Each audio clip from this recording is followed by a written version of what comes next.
Okay, so this reaction is often called, if you're not calling it a carbene reaction, it's often called an alpha elimination because you lose a leaving group, right? And you also lose a hydrogen. And this all happens in the same carbon. So alpha carbon, the carbon with the leaving group, is also the carbon that lost the hydrogen, as opposed to the one you learned back in 211, beta.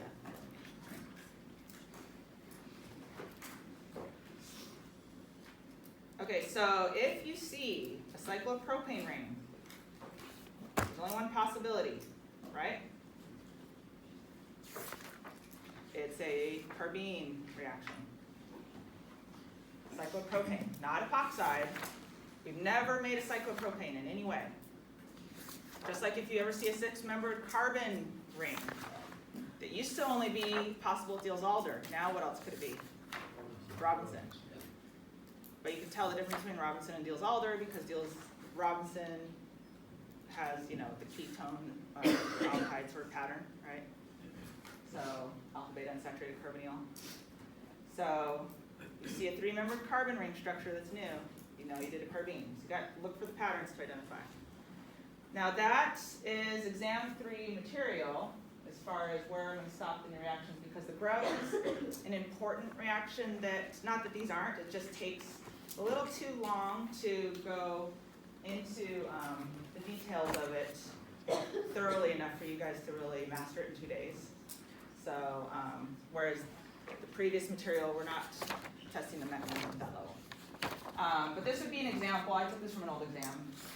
This wasn't the mechanism problem. This was like on the first page, like conceptual, sort of question. So it says this following transformation is taken from part of a Suzuki reaction mechanism. Which answer best describes the mechanistic step occurring below? And I know it's tempting to memorize what things look like, but try to think of it as conceptually as possible too. What happened there? What happened what's the change that happened? The palladium, mitosis, yes. Meiosis maybe. Okay, so the palladium is clearly in a different oxidation state. So you should be able to narrow it down to B and C right away. Palladium has 2 ligands to it in the beginning, and it has 4 ligands in the end. So in other words, you want to say, okay, well, what's different? PDL2 versus PDL4. What does that say about palladium here?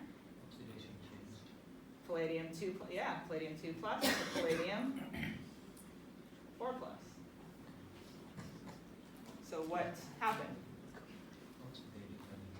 I got oxidized, says the palladium. Right? No, he says it here.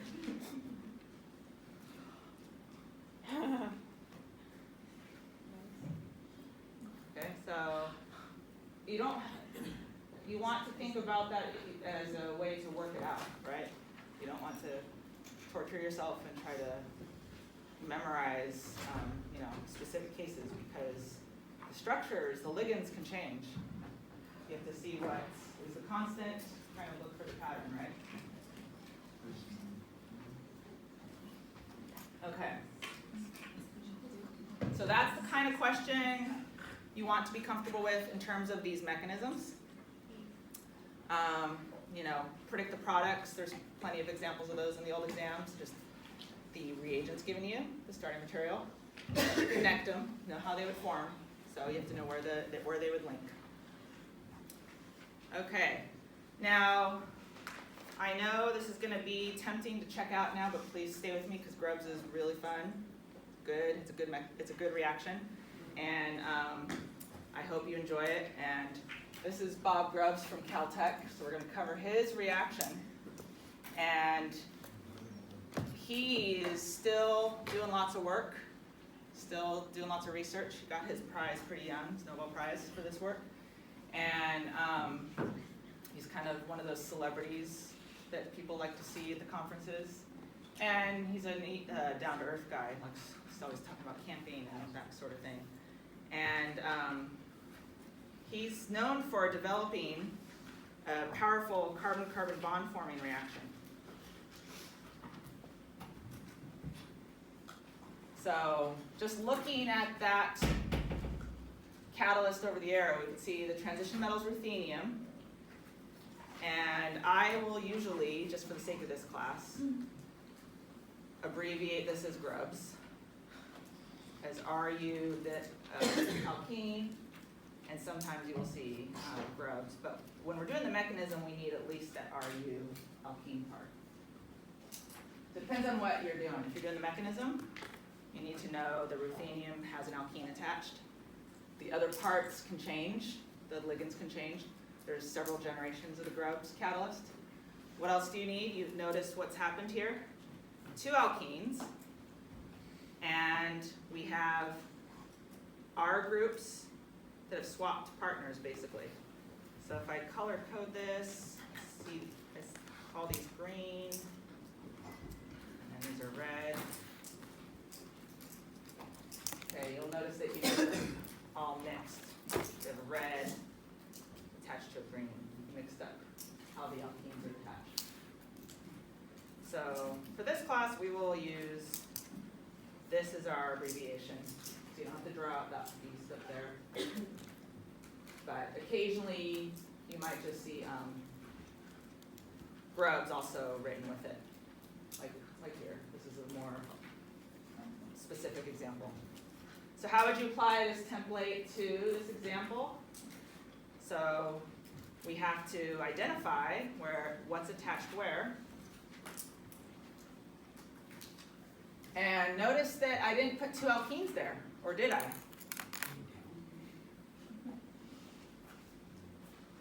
If there's not a second one specifically drawn, then the other one is itself.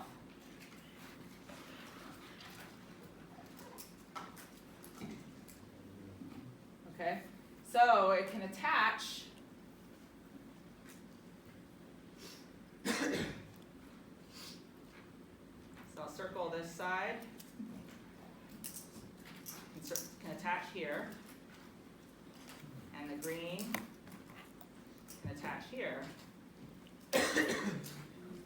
So if we draw out all the possibilities, we can get, all right, I'm gonna actually do this in color. Let's do green with green. So remember, we get a new alkene. Uh-oh, is it cis or trans? Well, let's draw both. So, there's green with green. Let's do red with red. That's just ethylene. And then let's do red with green.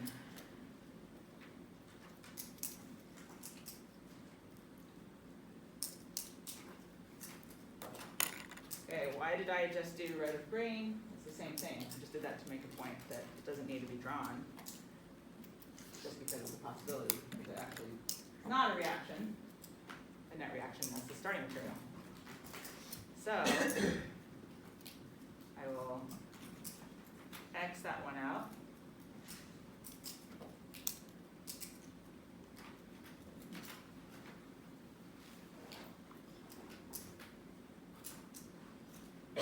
Now, do you think that we would use the fancy designer ruthenium catalyst to make ethylene gas?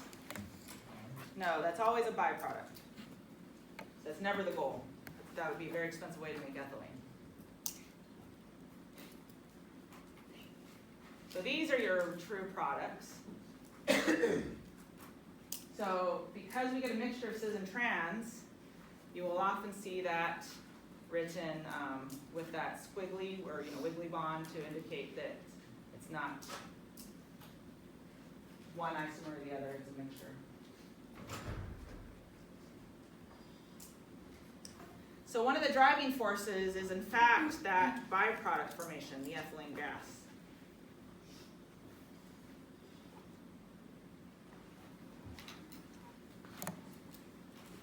So the evolution of ethylene as a gas. So we should always see that form if we're doing the mechanism properly or drawing out the product properly.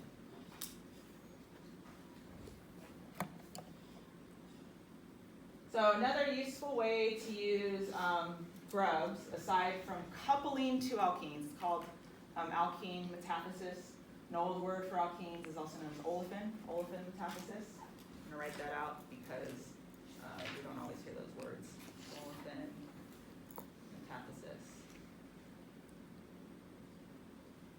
aka alkene metathesis.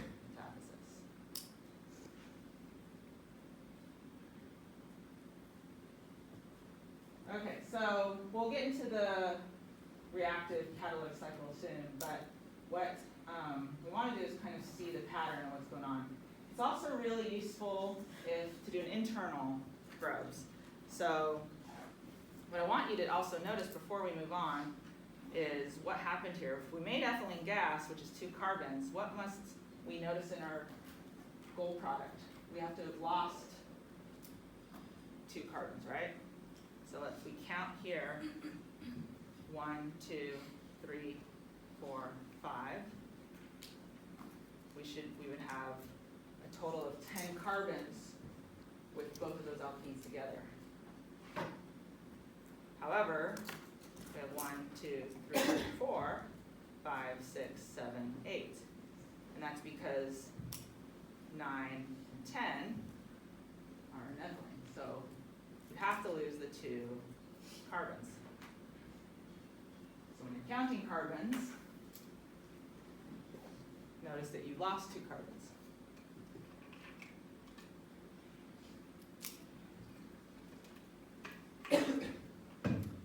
Okay, it's kind of fun to put it together, but it can be tricky at first. So we have to see how the ethylene can come together. That's usually the key to putting together a grubs product. So if the 2 alkenes are part of the same molecule, we're going to do what's called a ring closing metathesis. And so how would we find our ethylene in this case? It's going to be at the end. Our folks who had grubs in their literature project might already notice that.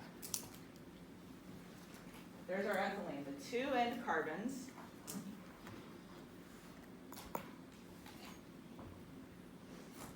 And then our internal carbons, 1, 2, 3, 4, 5, 6. 1, the alkene from carbon 1 is going to make an alkene with carbon 6. So we'll have a 6-membered ring.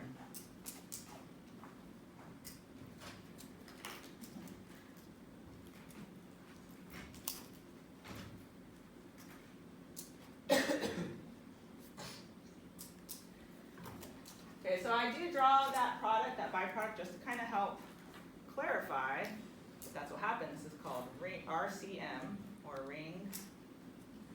Let me make that up for you.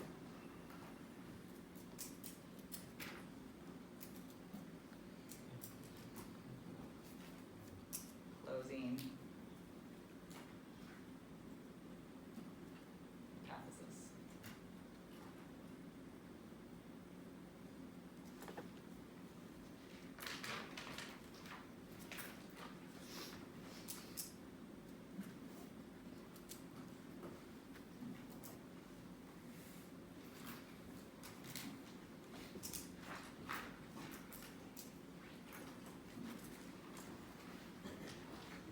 Okay, and I think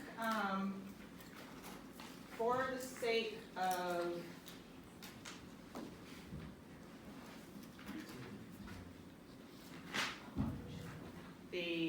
your brain, the mechanism I do want you to know, but I'm going to discuss it. I think I'll do it in lab because we're going to have a lab.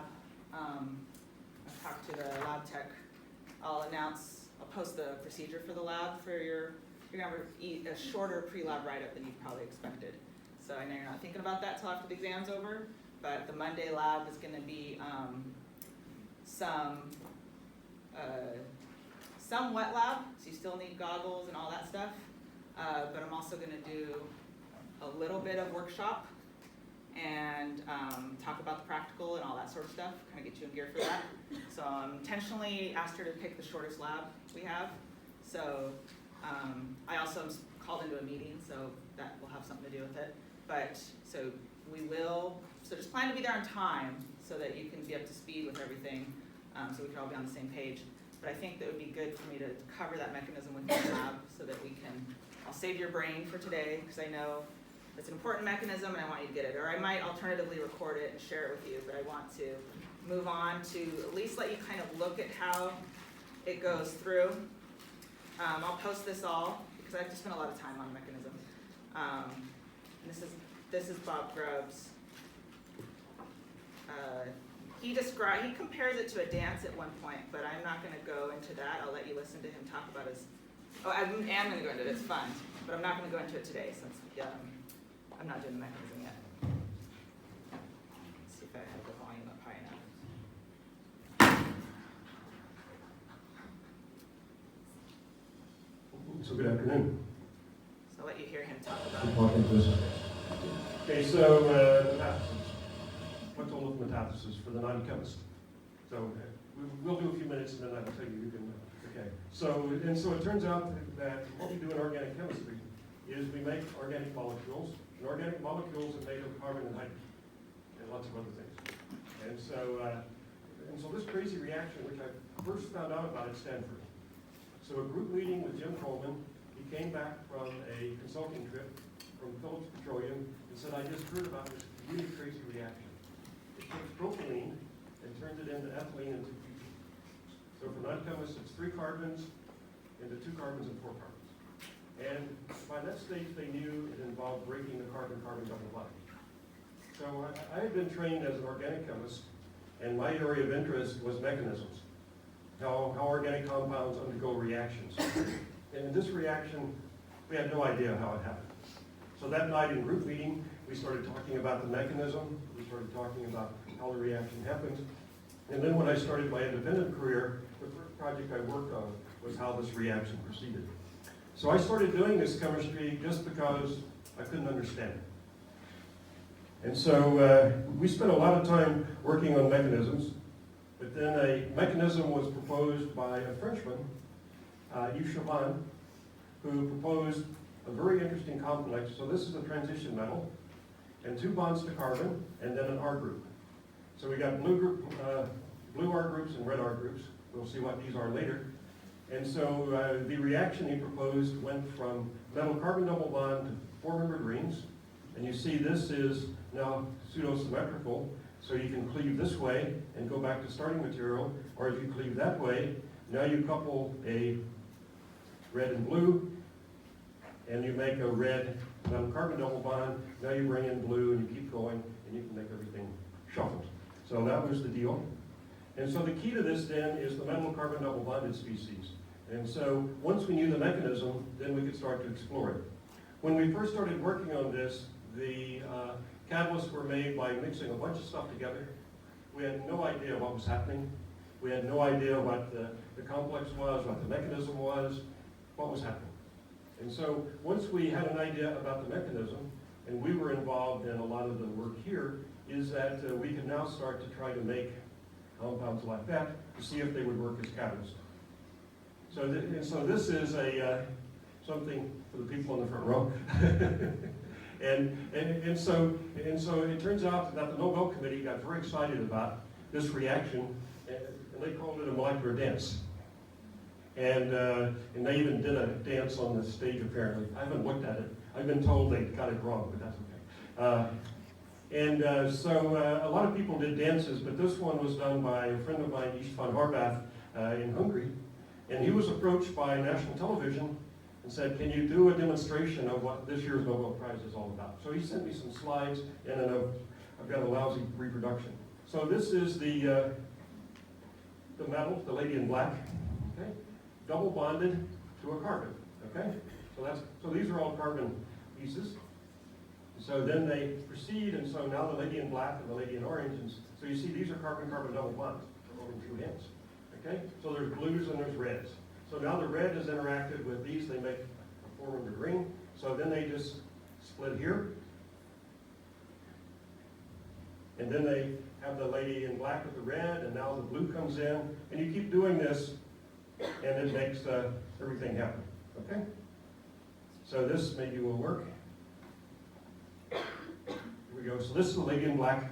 So the quality's not so good, apologize, but She's here she is ruchinium. dancing around and that's to show off. And so now she's double bonded to that. Now you see these are the carbon-carbon double bonds dancing around, and then here comes a transition state, forms a four-membered ring, then it cleaves, now double bond again. So you just keep doing that and you shuffle everything. So it's really easy to show how this reaction happens. Here comes another one, and around you go, okay?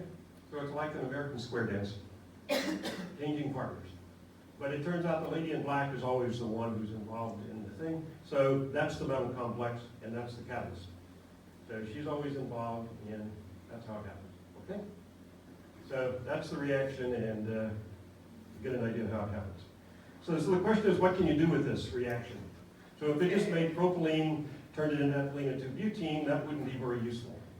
So I wanted it to come from the expert himself first before I cover it. I'll let you guys kind of look over it over the weekend, and then we'll draw it out piece by piece. But as you can see, the lady in black's the ruthenium, and she's always got a double bond to her, and she helps facilitate that changing partners where the piece carbons switch partners, and then that's how you mix up the carbons that are attached to the alkenes.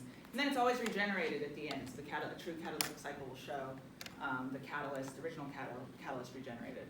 And so that's how she can go through and accomplish that repeatedly, so you don't need stoichiometrically the same amount. You only see one lady in black because she's a catalyst.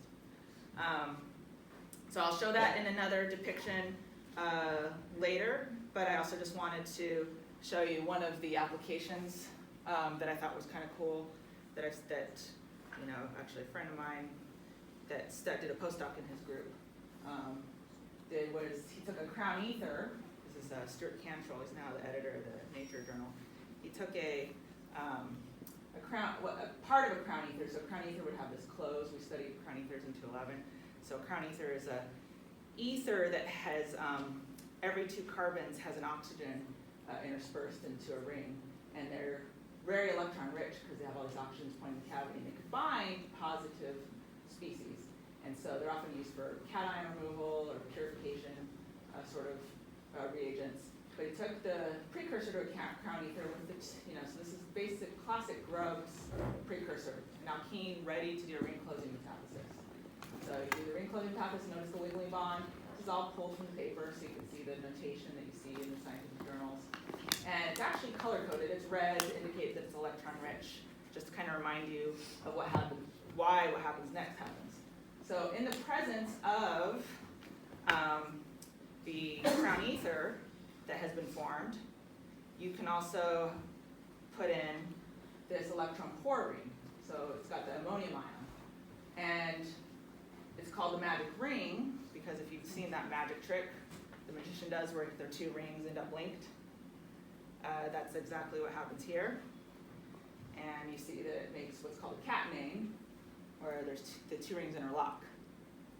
And so what he did to prove that it's the so-called magic ring is he did in separate steps, formed the red crown ether first. So he did the ring closing metathesis and identified it. And then he threw it in with the blue, but he still managed to get them to interlock. And so what presumably happens is that's proof of concept that the Grubbs ring closing metathesis is actually reversible, right? In equilibrium. So as soon as it opens, it actually is heavily stabilized for this electron-rich region to go associate with the electron-poor region, wrap around, right? And when it wraps around, it gets that stabilizing interaction, that intermolecular force, the ion dipole, right? And then it closes the ring once it's in a better position, and that catenates. And so this reversibility is illustrated by the fact that you're able to get this, apparently magical sort of ring situation. So that's one of many possible applications. There's many others. The reversible nature helps contribute to that, but it's a very powerful reaction that's widely used now, which is why he got the Nobel Prize quite quickly for it, and he's still in the midst of doing lots of other work. And I don't know, I wanted to show him speaking about it because you can see his demeanor come across. There's kind of people that become that successful sometimes get extremely arrogant, and other times they get over the top humble, and he kind of isn't on that side. So it's pleasant to be around him because he even talks about how he had no idea, I have no idea how this worked. You know, some scientists would have a hard time making a statement like that.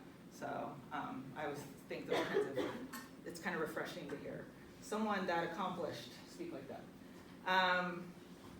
Okay, so what I'd like to do now, because we have a little bit, we have some time, do a little bit of practice since it's an exam week, and so I'm gonna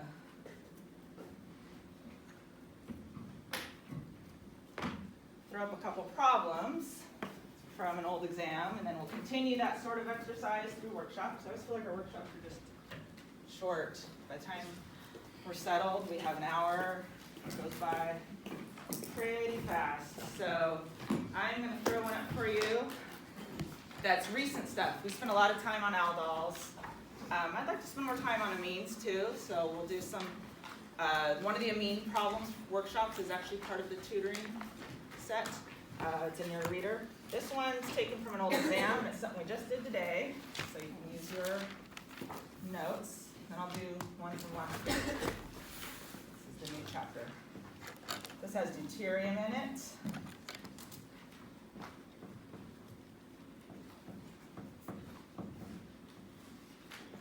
Okay, so that's a predictive product.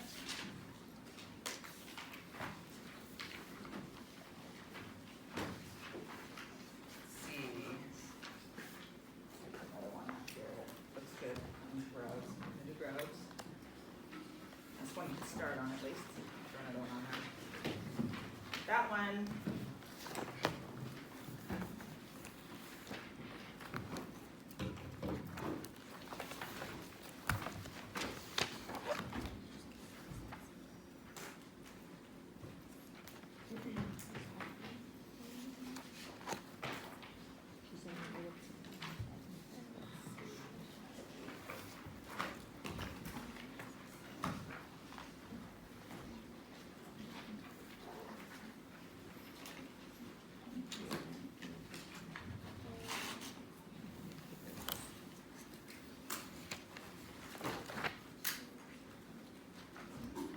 I'll do one with an amine.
Still have some of the practice intact here. I'm actually modifying. This was a mechanism problem, but I'm going to change it to predict the starting material. And that's all ways that you can practice too.